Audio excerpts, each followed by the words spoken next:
বিসমিল্লাহির রহমানির রহিম। পরম করুণাময় অসীম দয়ালু আল্লাহর নামে শুরু করলাম। এই পৃথিবীতে ইতিহাস সম্পর্কে জানা যাবে, আর আমার ব্যাপারে আহলি কিতাবগুলোর মধ্যে আল্লাহ সুবহানাহু ওয়া তাআলা কথা উঠাইছেন।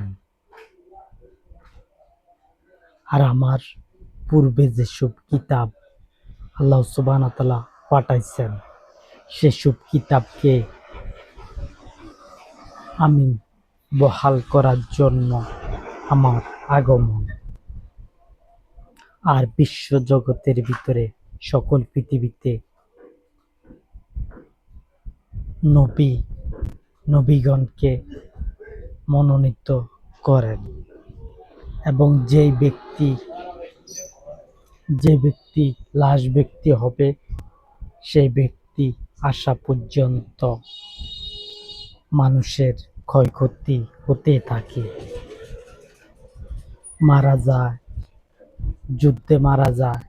এটা বিশ্ব জগতের ভিতরে সকল পৃথিবীতে এমন হয়। আর আমি কিন্তু ইসলামকে ক্ষমতায় আনতে চাই। আমি মানব জাতিকে দিয়ে ইসলামকে ক্ষমতা আনতে চাই, যেন ইসলাম থাকে অনন্তকাল ক্ষমতায়। আর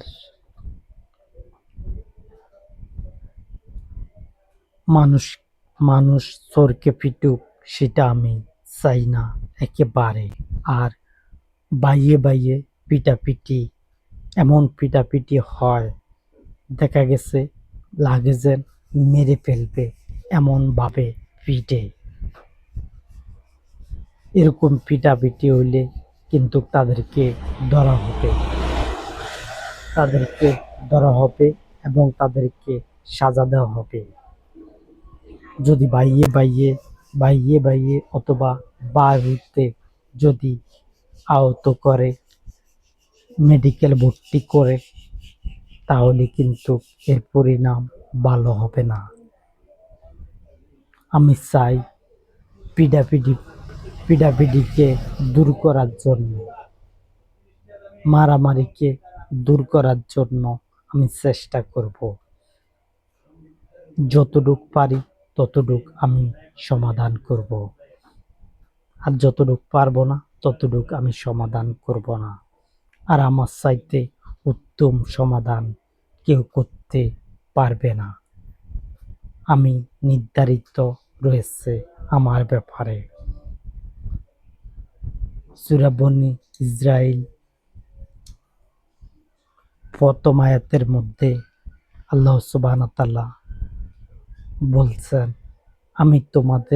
আমি রাত্রিবেলা ভ্রমণ করেছি মসজিদুল হারাম থেকে মসজিদুল আকসা পর্যন্ত। তাহলে সেখানে আমি বলছি আমাকে স্বপ্নটা দেখানো হয়েছে,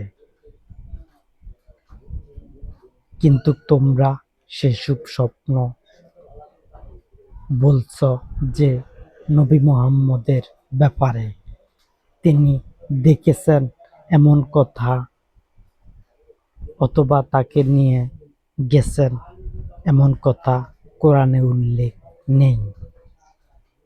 হাদিস দিয়ে প্রমাণ হবে না, প্রমাণ হবে কোরআন দিয়ে, অথবা আহলি কিতাব দিয়ে হাজির করতে হবে প্রমাণ।